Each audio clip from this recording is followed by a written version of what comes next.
This is Marc, Katz, dating coach for smart, strong, successful women, your personal trainer for love. Welcome back to the Love You podcast, where you can learn everything you need to know about dating, relationships, sex, and men from a man's point of view. And today, man's point of view, we're going to talk about how fast should men go sexually. And it's just the way I wrote it, it's loaded, because it has the word should. And should, in and of itself, is highly subjective, right? And all this dating advice is highly subjective. Just because I say something doesn't mean it is inherently right, that someone doesn't have the right to disagree. And usually what I end up representing is not just me, but I think a large swath of men in general. And when I talk about understanding men, it's not understanding every man in every situation. I can't speak for all guys. I could say in general, this is what a large percentage of guys think. And if you understand what they think, it may impact the way you interact with them. So that's the angle that I'm coming from. It's not necessarily a blind defense of men, more an observation about men. If I pour water on the table, it might get things really messy. It doesn't mean I endorse pouring water on the table or making a mess. We could observe the properties of water by watching it spill. So sometimes we just observe men, and when we talk about sex, we have to acknowledge that men and women are sometimes different when it comes to sex. Here's a perfect example. 4 years ago, you could Google it. It'll make you laugh. I did a contest. I was running a coaching program called Focus Coaching, and I did a contest on the worst dates ever. I asked women to send in, a couple paragraphs about the worst date they'd ever been on. I got 200 submissions. So you could Google evanmarckatz.com top 10 worst dates ever, and you could see these worst dates. But I got over 200 submissions, and if there was a common thread between the worst dates, it was men move too fast sexually or are really weird sexually. So I'm not going to throw all guys under the bus. It's not all guys, it's not all situations, but men have testosterone. Testosterone drives sex, and men and women see sex differently. Men will have sex with pretty much anything that moves as long as it doesn't bite, given the right circumstances. Women often have to like the thing that moves, and right there, that separates us. 33 said men move too fast physically. So again, they weren't even part of the contest. They weren't in the top 10 because it was so very common, and there were sort of horror stories about men moving too fast. 3 stories were about men emerging naked from the bathroom or the bedroom, unsolicited, just showing up naked. And there were 3 stories about men ejaculating on women unsolicited. Like literally she's like standing there looking at his library of books, and he comes off and whacks off and, behind her and ejaculates on her. 3 separate stories of that happening. Some of the contest top 10 people, and these were not the winners of the bad date contest. There was a man who gave a woman on a first date an assless pleather jumpsuit. There was a married man who offered to pay his first date for sex. There was a guy who ran into a drunken friend of his while he was on a date with another woman, brought her into the car, and went down on his friend on the date in front of his date. And there was another man who gave his date an 8-inch purple dildo. I'm really impressed with my camera guys for not even cracking a smile over this, because this is outrageous. I mean, if you're the woman, it's terrible and it's scary. From a third-party perspective, it's outrageously funny because it's so weird and inappropriate and disgusting. So all of this validates my credo that men look for sex and find love. Right? Men look for sex and find love. And what that means is that a man is not going to come up to you at a bar because he thinks you seem like you're an intelligent person, right? And that you're going to be a great understanding mother to his kids one day. He thinks you're physically attractive and he'd like to sleep with you. That is his only excuse for coming up and talking to you, right? And in the act of pursuing sex, he discovered that, oh, she's actually cool too, right? So I'm not saying it's good or bad or otherwise. I'm saying we all observe this happen all the time, right? So let's not pretend that it should be otherwise. It is. That's the way men pursue sex, right? So if all this behavior, this bad date behavior, is inappropriate, it begs the question of what is appropriate. So remember, the topic of this is how fast should men move sexually. So I'm just going to tell a couple of stories that are going to set some boundaries and some guidelines and at least get you thinking about what is appropriate from your perspective. I had a client, her name was Jennifer. There's lots of Jennifers, so I'm not outing her here. And she told me that she was on a date with a guy. I don't remember what date it was, but probably one of the first few dates. She felt chemistry with this guy. Everything was good. They're back at her place. They're in her kitchen, if I recall, and they're making out and kissing. And they kissed in the kitchen for an hour. And I remember her, it's my client, who's presumably in her late 30s, early 40s, complaining to me that, what's wrong with this guy? Like, we kissed in the kitchen for an hour. He didn't do anything more. She was frustrated that this guy wouldn't escalate things, and he kept things at kissing. Right? Just hold that thought. Right? Now again, the guy's not obliged to do more, right? But usually women are receptive to men's advances. Men touch. They try to pull off your shirt. They try to reach for your belt buckle. This guy wasn't doing anything. He was just hanging out in the kissing zone for an entire hour. There's another story. Client of mine, San Francisco, Asian woman, if I recall. Not that it's relevant to the story. I'm just trying to put the pieces together. She had a guy who waited 7 dates to kiss her. When I dug deeper, because I was her coach and I was walking her through this process, we were talking on the phone every week and seeing if there was any progress in the story. Eventually, he made a move because I encouraged her to create conditions. I said, like, literally, invite him to your house, tell him to bring a bottle of wine and a toothbrush. Like, you can make this thing happen, but you really have to create the conditions, because clearly she's like, is he gay? I said, I don't know. What incentive does he have to ask you out 7 times if he's gay? But he's definitely afraid of making a move. So create conditions. So she created conditions for him to make a move.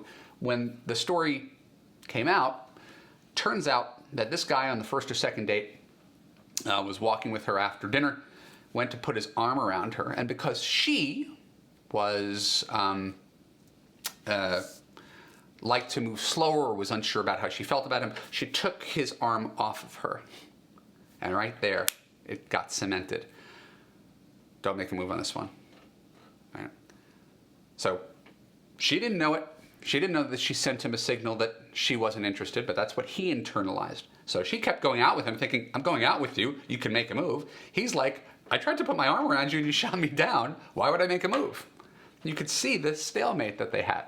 So this is a guy who on the second day tries to put his arm around her, gets shot down, then doesn't make a move, frustrating the woman. All right, where both people are expecting the other party to do something different. Personal story.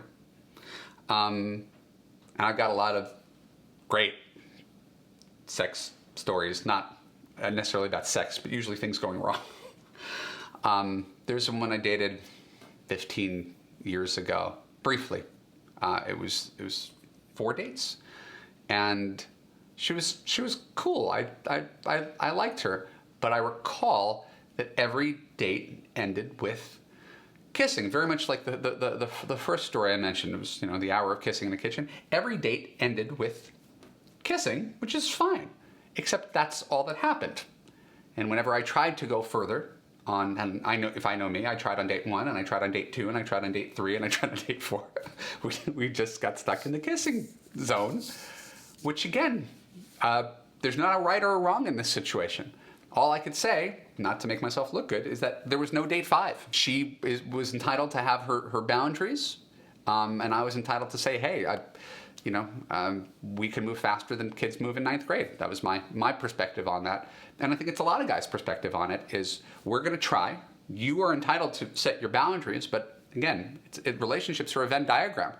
Right? Men and women have to overlap. And if you set your boundaries here and his boundaries here and there's no overlap, the thing doesn't work.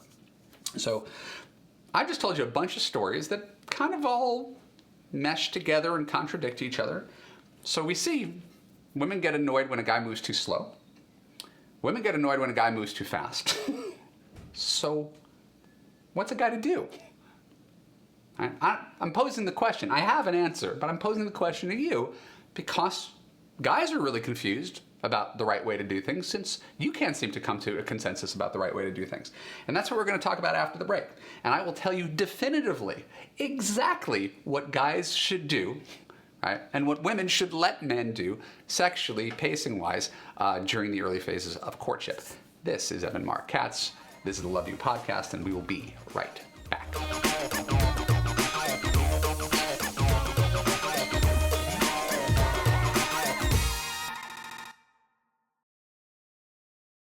Hey, this is Evan Marc Katz, dating coach for smart, strong, successful women and your personal trainer for love. This is the Love You Podcast. We talk about everything that you need to know about dating, relationships, men, and sex. And this is the second half of a podcast talking about how fast men should go sexually. And, again, I'll be the first to acknowledge there isn't one answer. I'm going to give you one answer, but there isn't one answer. Reasonable people can disagree. And I always go back to the concept of that Venn diagram. Right? Venn diagrams, two circles overlap. That's what a relationship is, right?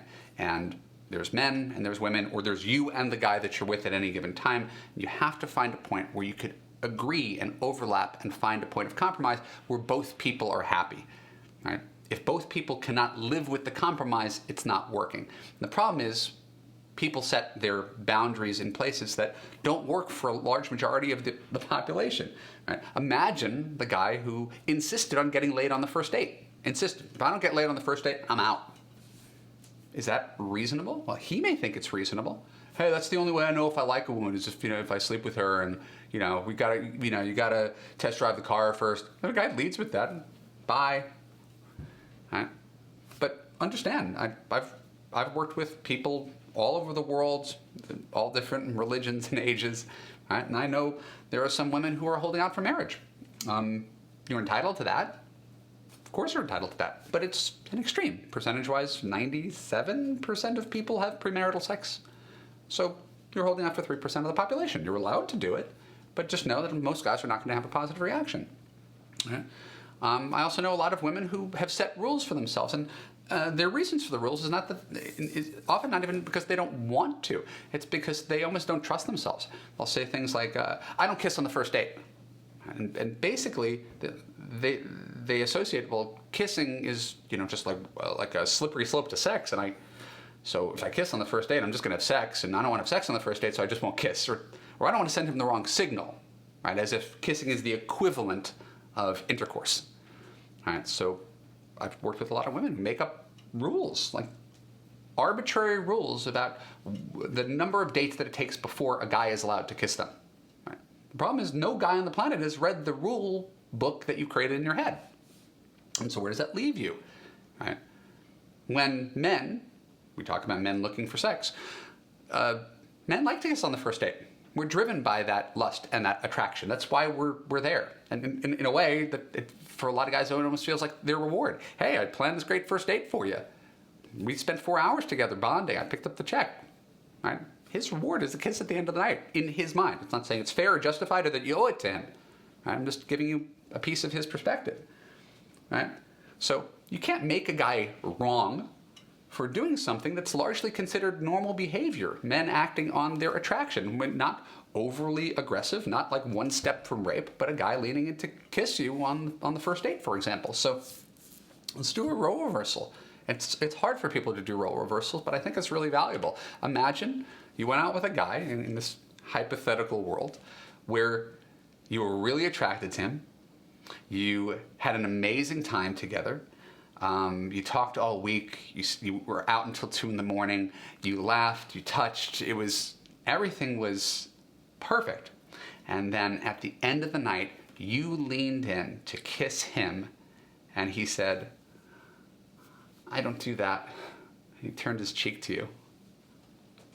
What? Could you imagine a guy turning his cheek to you and saying, "I don't do that," after you had this amazing date? How would you feel? How would you feel if you had this amazing connection with a guy, amazing attraction with a guy, right? And he turned his cheek and said, "I don't do that." Would you feel confused? Would you feel embarrassed? Would you feel rejected? Would you want to put yourself back in that position again? to go out with that guy again, have an amazing time with him again, and then try to kiss him again, only to get another cheek or an I don't do that?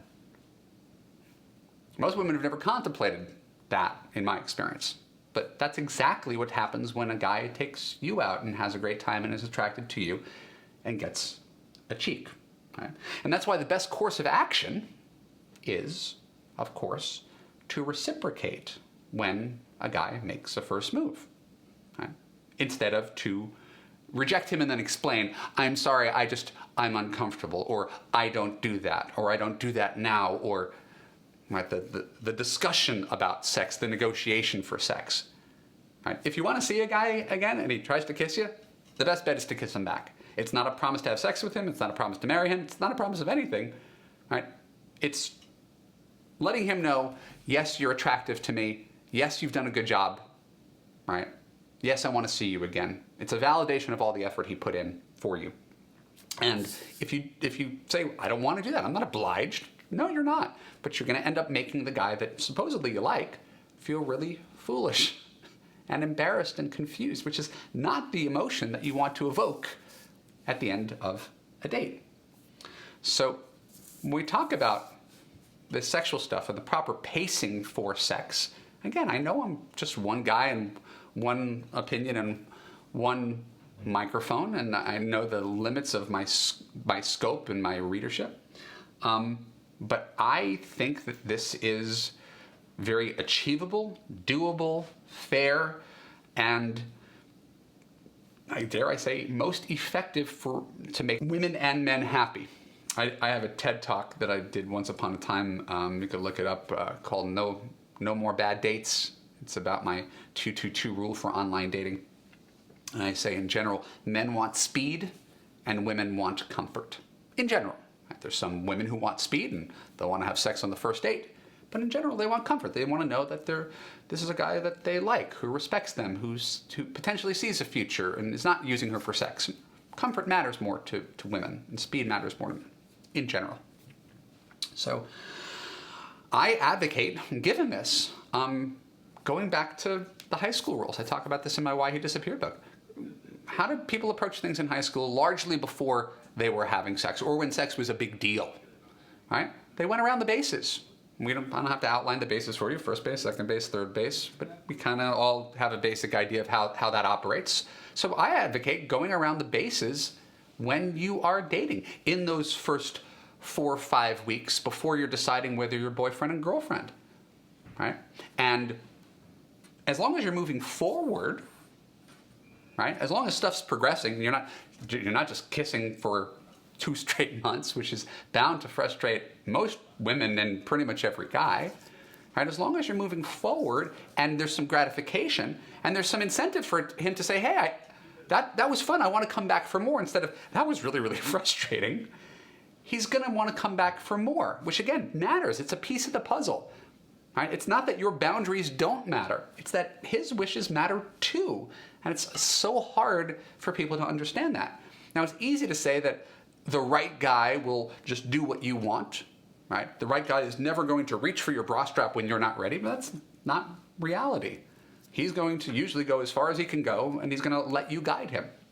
And so my recommendation is that if you can see things from his point of view, you want a man to see things from your point of view. If you can see things from his point of view, if he doesn't get any sexual gratification from your interactions, right, he's not getting what he wants out of dating, right? And you're denying a very real part of most men. There are some guys who are timid guys who are like, I don't want to make her uncomfortable. I don't want to do anything untowards. I just, there are guys who are perfectly content. And those are guys who are usually in the friend zone because they have very little confidence. But they're guys who are perfectly content to date you for forever, right? And they won't make a first move and they won't make you uncomfortable, but they lack some confidence, they lack some masculine energy, and they're not always the guys that excite you. And then you find the guy who excites you, and he turns out to be some guy who gives you an 8-inch purple dildo. So there's definitely something in between, and that's what I'm trying to outline. For normal people who are on a dating path, go around the bases, right? I know this doesn't always land right, but think about, I've done a previous podcast on this, think about guys who think it's stupid to pay for women on dates, to call and plan and pay. It's stupid. Well, the guy who thinks it's stupid to pay for a date is not going to do very well in dating, because he's denying something that most women want, is that chivalry, that generosity of spirit. Right? A woman who thinks it's stupid that a guy needs to have some measure of sexual gratification, a path to potentially getting laid one day, instead of sitting on his hands and pretending, it's a similar thing. You can't really deny other people's needs. You can't deny other people's wishes. We need to find a middle ground. And understanding the man's middle ground gives you power. So we've established a guy who calls and plans and pays and makes an effort, right? Calls you multiple times a week, wants to see you multiple times a week, to win you over, to take down his profile. He stands the best chance of becoming the boyfriend, right? A woman, and again, I'm going to be gauche and crude, a woman who gives a great blowjob also has a great chance of getting a second date. And I'm not saying you have to do it, right? If you're completely uncomfortable and you think everything I'm saying is disgusting and, selfish from a man's point of view, that's fine. Again, whatever your boundaries are your boundaries. But I can tell you, a lot of guys could hang out on third base there for a while, right? While you both figure out whether you should be in an exclusive sexual relationship. So I call this sex exclusivity. Right? You don't have sex with a guy, you don't have intercourse with a guy until he takes down his online dating profile, says, I want to be your boyfriend. Right? If you can do this, right, you're going to do very, very well with men. You have that boundary, but you have a lot of gratification up until that boundary. And if this guy doesn't step up and claim you as his girlfriend, he doesn't get anywhere. You get rid of him. But if you stick with these rules, no second date, no third date, right? You can't, these numbers of dates that you have in your head, you're going to find that a lot of guys don't want to stick around to find out what happens in the next chapter. And they're not necessarily wrong. Listen, I want to reiterate something. Nobody deserves anything, right? Men don't deserve sex without putting in any effort or commitment. Women don't deserve to have a guy who is the most thoughtful, chivalrous, generous guy if she doesn't do anything to reciprocate. This isn't about deserving. The problem I see in dating is that everybody sees things just through their own lens. Right? And we don't give value or credence to other people's lenses. So I know, as a coach for women, I understand, right, that you want to feel safe before you go far. And you're not always attracted to a guy. You have to be comfortable. Again, it's all true and it's all valid. Right? So all I would ask you, when you're considering stomaching these maybe different guidelines that sound like I'm asking you to go a little bit faster, a little bit further, right, is asking you, is what you're doing effective and working? Or are you finding that you're having a lot of difficulty in the area of sex, right, where there's a lot of men disappearing, a lot of frustration, a lot of negotiation, a lot of confusion? I just had a client who, put the brakes on at second base, and this is a 50-year-old woman. She put the brakes on at second base, and went into a whole explanation where if she let him go any further, then she would have to have sex with him, and she doesn't want to have sex with him yet. And so it became like this whole thing where he's like negotiating for sex, and the guy just said, "This is too difficult for me." Right? And she didn't mean to be. She was just trying to establish boundaries, but what she ended up doing was creating like a rule, and it became a power struggle. This is the last thing you want, is a power struggle when it comes to the early phases of dating and sex. It should be fun. It should be organic. He should be excited to come back for more, right? But if he feels like you're trying to, like you have this rule book in your head and you're trying to impose your rules on him, and he's pretty much set up to fail unless he does exactly what you want, well, again, you're going to lose a lot of guys that way. And again, one could say, well, it's the wrong guys. You can say that, but as one of those guys, I'm going to suggest there's a lot of perfectly nice, normal, relationship-oriented men, right? They're not selfish, sicko pervs. They're just nice, normal guys who are going to try to go as far as they can and will respect your boundaries, but hope that you continue to move forward instead of staying in one place for long. Right, so I say take them all the way to third base and stay there until you figure out if you want to be in an exclusive relationship and become boyfriend, girlfriend. Right? That buys you time to figure out if he has character, if he just wants to get laid. Right? right? And it allows him some gratification, right, while he is figuring out the same thing with you. And if you say, well, the right guy is gonna just, want to kiss me for 2 months while I figure out if I want him to be my boyfriend, there's not gonna be that many right guys, is what I'm suggesting to you. I like this topic. I'd like to hear your thoughts below. And I want you to please consider the idea that I'm not saying this, again, as a coach for women, I'm not saying this because it's popular. I'm saying it because it's representative of how a lot of men feel about sex. I'm speaking for a lot of them. I'm speaking for myself, but I'm also speaking for a lot of other guys who don't want to say this unpopular thing. So I appreciate you joining me here on the Love You Podcast. My name is Marc Katz. If you like the podcast, make sure you subscribe. Follow me on Facebook and Twitter. Go to www.evanmarckatz.com. Give me your name and email address. I will send you free dating and relationship advice forever. And most importantly, right now, there's something special going on my website. So take this to heart. Go to www.evanmarckatz.com/20 signs. That's 20 SIGNS. And you will get a special quiz on the 20 signs that you've wasted time on the wrong man and don't know how to choose the right one. It's a really eye-opening report that's going to put your past into stark relief and say, oh my God, how did I get here? How did I waste so much time and make so many mistakes with guys? And it's going to give you the tools to quickly turn them around. So again, that's www.evanmarckatz.com/20 signs. Go there right now. Pick up that special report. I hope you like it. Thanks for your time and energy. I will see you again on this podcast next week.